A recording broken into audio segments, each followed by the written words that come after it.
अभी हम लोगों की टॉपिक है त्रिराष्ट्र संघर्ष, जो प्रारंभिक मध्य काल का सबसे महत्वपूर्ण बिंदु है। त्रिराष्ट्र संघर्ष जो है आपका सामान्यतः 750 से 1250 ईस्वी के आसपास माना जाता है। देखिए, तीन राष्ट्र के लोग क्यों संघर्ष कर रहे थे? तो सबसे एक बड़ी कारण भारत में जो रहा है हैथोनिज्म का। ये मैक्समूलर नाम के एक विद्वान आते हैं और भारत में अध्ययन करने के बाद वो यह बताते हैं कि भारतीय सबसे ज्यादा जो सामने है उसकी बड़ाई करते हैं। दूसरी चीजें कि इंडिया में आप देखिएगा जीवित को महत्व कम दिया जाता है, मृत को महत्व ज्यादा दिया जाता है, जिस कारण यहाँ पर जीवित लोग अपने आप को कम वैल्यूएबल समझता है।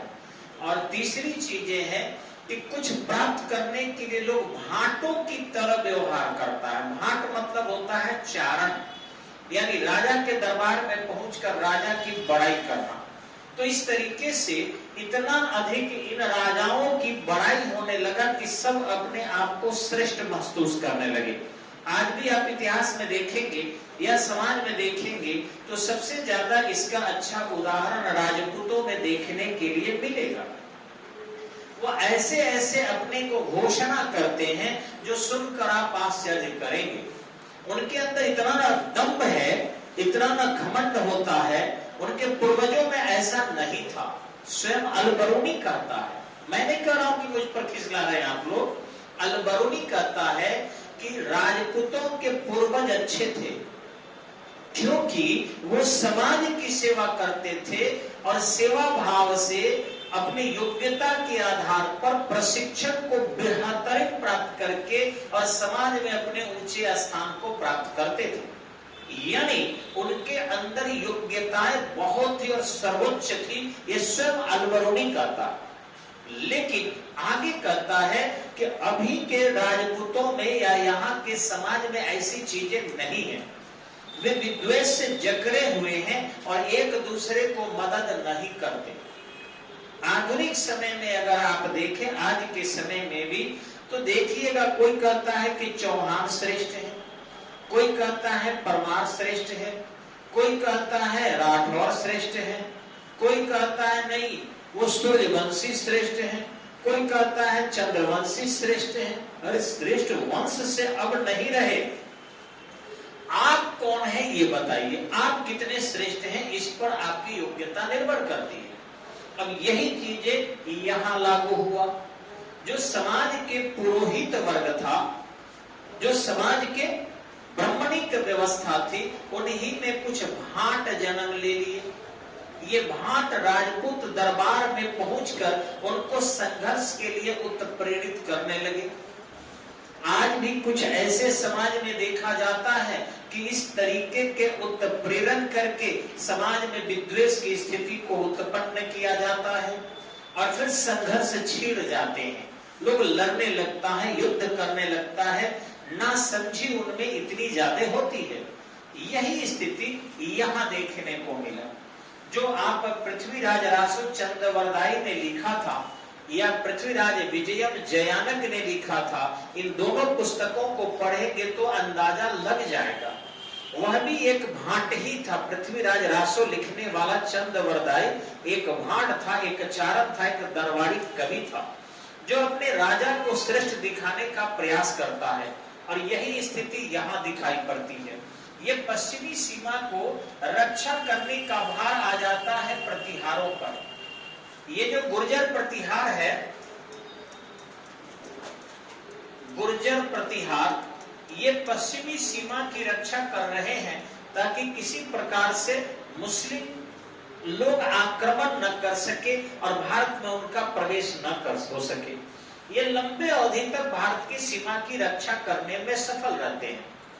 इनके प्रतिहारों के आने के पहले ही 712 के आसपास मोहम्मद बिन कासिम जो था, वो सिंध के क्षेत्र में यानी इस एरिया में आक्रमण किया था, जो वर्तमान में पाकिस्तान है और भारत का कुछ क्षेत्र जुड़ा हुआ है। लेकिन इससे आगे बढ़ने नहीं दिया प्रतिहारों ने। बिल्कुल जितने तक यानी 10वीं शताब्दी तक वे इस सीमा की रक्षा ईमानदारी से करते रहे। इसी तरीके से ये पूर्वी क्षेत्र में जो पाल है, मत्स्य न्याय न्याय की स्थिति उत्पन्न हो गई थी। खलीमपुर ताम्रपत्र लेख में स्पष्टतः धर्मपाल ने लिखवाया है, आप लोग पढ़े भी होंगे, कि बंगाल में गौर नरेश शशांक के सत्ता के समाप्ति के बाद मत्स्य न्याय की स्थिति उत्पन्न हो गई थी। अर्थात वहां बड़ी मछली छोटी मछली को खा रही थी। अर्थात वहां ताकतवर लोग कमजोर लोगों को, स्त्रियों को, बच्चों को, बूढ़े को, अपाहिज को, रोगग्रस्त लोगों को शोषण कर रहे थे। इससे निजात के लिए प्रकृति ने यानी वहां की जनता ने लक्ष्मी की मां गोपाल को गहाई, यानी वहां की जनता लक्ष्मी की मां गोपाल को दे दी और गोपाल फिर सत्ता को स्थापित करने का प्रयास किया और 750 से लेकर 770 तक, तत्पश्चात उसका पुत्र धर्मपाल 770 से लेकर और फिर 810 तक और फिर उसका पुत्र देवपाल 810 से लेकर और 850 तक शासन किया। इस दौरान पालों की सत्ता काफी मजबूत हो गई, लेकिन इस पाल सत्ता जिस तरीके से आपके पूर्वी क्षेत्र में मजबूत हो रहा था, ठीक इसी तरीके से ये राष्ट्रकूट सत्ता भी भारत में क्या हो रही थी, मजबूत हो रही थी। राष्ट्रकूटों का उद्देश्य बिल्कुल ही नहीं था कि वो कन्नौज पर आक्रमण करें, लेकिन अपने सीमा की रक्षा के लिए वो बिल्कुल ही प्रयत्नशील थे और इस तरीके से उग्र भी थे। आपको मैंने पिछली कक्षा में कहा था कि इनके मजबूती का कारण था अश्व सेना अर्थात घोड़ा, ये बड़े पैमाने पर अरब से प्राप्त करते थे। इनके मजबूती का कारण था हस्ती सेना और ये जो है बंगाल के आपके सुंदरवन डेल्टा क्षेत्र से, उड़ीसा से और थोड़ा सा झारखंड के जंगल से बड़े पैमाने पर हाथी प्राप्त करते थे। भारत ने हस्ती सेना का प्रयोग सेना के रूप में सर्वप्रथम बिंबिसार ने किया था। इस पूरे धरती पर सबसे पहले हस्ती सेना का प्रयोग बिंबिसार के द्वारा ही किया गया था और वह भी लगभग 540 ईस्वी पूर्व में। ठीक उसके बाद विश्व में दूसरा हस्ती सेना रखने वाला व्यक्ति उज्जैन था, चंद्रप्रद्योत था, जो उज्जैन का शासक था, चंद्रप्रद्योत।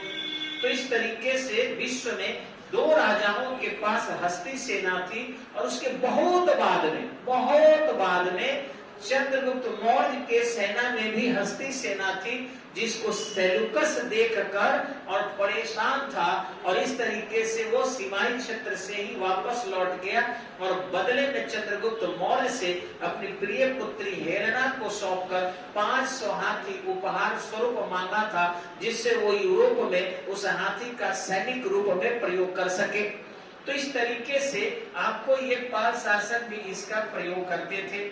इनकी जो थी किलाबंदी थी, यानी ये युद्ध के जो पद्धति जानते थे राष्ट्रकूट, उतना शायद पद्धति कोई नहीं जानता था। यानी यूं कहें कि प्रतिहारों में पालों में श्रेष्ठ यदि सैन्य रूप से कोई था तो वो राष्ट्रकूट ही थे।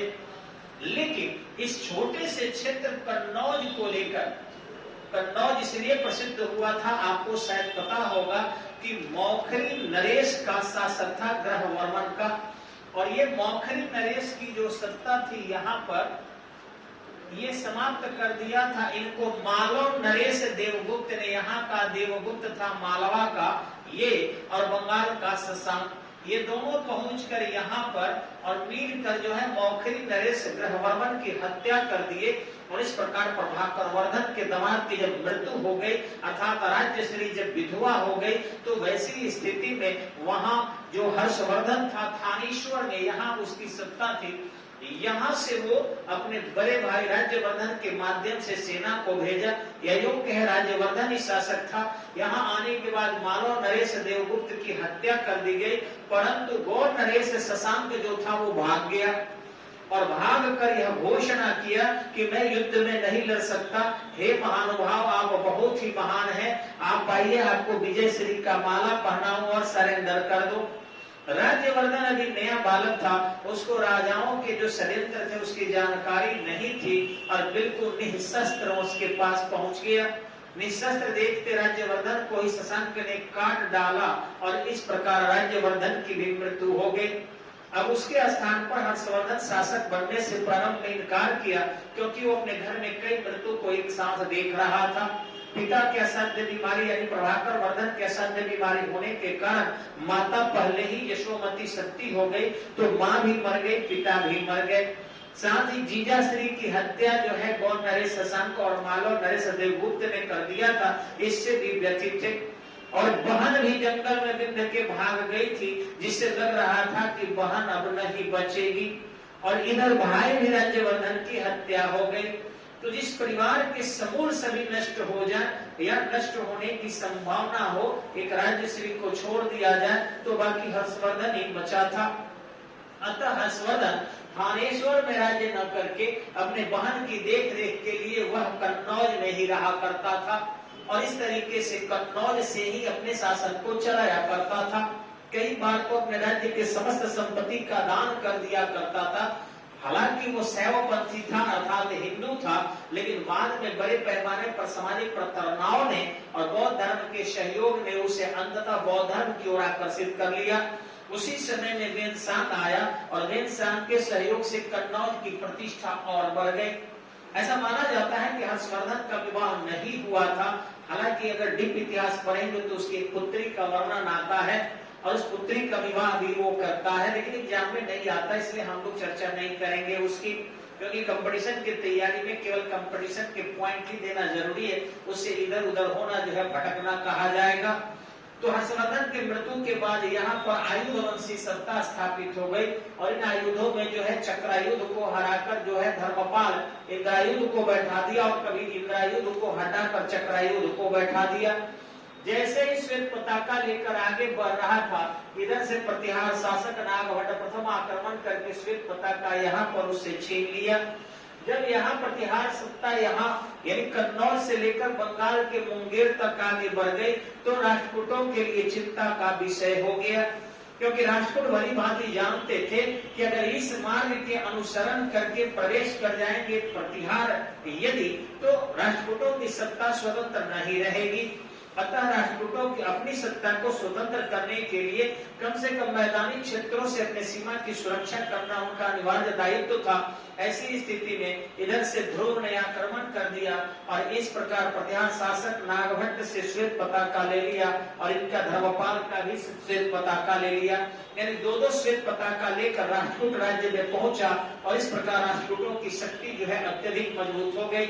लेकिन ये उत्तर भारत में आक्रमण करके नियंत्रण करना नहीं चाह रहे थे, बल्कि आक्रमण करके केवल प्रतिहारों के प्रति सत्ता को रोकना चाह रहे थे। और यही तीनों के मिले जुले संघर्ष त्रिराट संघर्ष कहा जाता है, जो भारत के गाल पर कहा जाए एक अभागत का चाटा लग रहा था। अर्थात जिस समय विश्व की शक्तियां भारत में प्रवेश करने के लिए हिलकोरे लगा रही थी, उस दौरान ही ये आपस में संघर्षशील थे। अगर ये तीनों शक्तियां भारत में एक हो जाते अथवा दो शक्ति समाप्त हो जाती, कोई एक शक्ति मजबूत हो जाती, तो शायद भारत माता के सहयोग को लेकर विदेशी आक्रांताओं के आक्रमण को रोकने में सफल होती। ये छत बिछत आपके राष्ट्रकूट या प्रतिहार या पाल इतने जख्मी हो चुके थे कि महमूद गजनवी लगातार 17 आक्रमण किया, चाहे वो षड्यंत्र से हो या फिर किसी भी प्रकार के जिहादी मानसिकता से हो, जैसे भी हो, उस 17 आक्रमण में पूरे उत्तर भारत को रौंद डाला और इस तरीके से उसका कोई भी बाल बाका नहीं कर सका। इस आक्रमण के दौरान इस्लामीकरण करने का प्रयास तो उसने नहीं किया, लेकिन मंदिरों को तोड़ने के बाद बुद्ध सिकन की उपाधि धारण करता था, जिससे लगता था कि वो धर्म का आचरण भी कर रहा था। इतना ही नहीं बल्कि विधर्मियों का अर्थात हिंदुओं को मारने के बाद गाजी की उपाधि धारण करता था। इससे भी लगता है कि कहीं न कहीं वह इस्लाम से जरूर प्रभावित था, यानी वो एकमात्र लुटेरा नहीं था, बल्कि कहीं न कहीं लुटेरा होने के साथ साथ इस्लामी रंग भी उस पर चढ़े हुए थे। और मैं चूंकि अफगानिस्तान के क्षेत्र में इस्लामीकरण हुआ था, अतः उस जोश और जुनून से और प्लस भारत की संपत्ति ने आकूत धन में जो मंदिरों में बैंक से भी ज्यादा सोने चांदी थे, प्राप्ति के उद्देश्य से भी वहां से आक्रांता आते थे और भारतीय संघर्ष से इस कमजोर स्थिति का लाभ उठाकर अंततः भारत को एक बार नहीं 17 बार लूट कर ले गए। एक तो ऐसा वर्णन आता है कि वो इतने अधिक धन ले गए थे सोमनाथ के मंदिर से कि बैल, खच्चर, गधा, ऊंट, घोड़ा ये सब कम पड़ गए थे, इतना ज्यादा संसाधन था। और इस तरीके से करीबन 1 लाख से 5 लाख के आसपास यहाँ से बैल भी ले गए थे, जिससे वो अपने सैनिकों को आसानी से मार मार कर खिलाएंगे। गजनवी जब यहाँ से गया था तो कई वर्ष टैक्स भी नहीं लगाया था, वहां इतना अधिक धन उससे प्राप्त हुआ था। अर्थात पाल प्रतिहार और राष्ट्रकूट, पाल प्रतिहार और राष्ट्रकूट के युद्ध का परिणति यह हुआ कि भारत में इन तीनों में से कौन सत्ता शासन में रहेगी यह नहीं हुआ, बल्कि कोई भी शासन में नहीं रहेगी यह साबित अवश्य हो गया। बाकी चर्चा करेंगे हम लोग अगले वीडियो में। नमस्कार।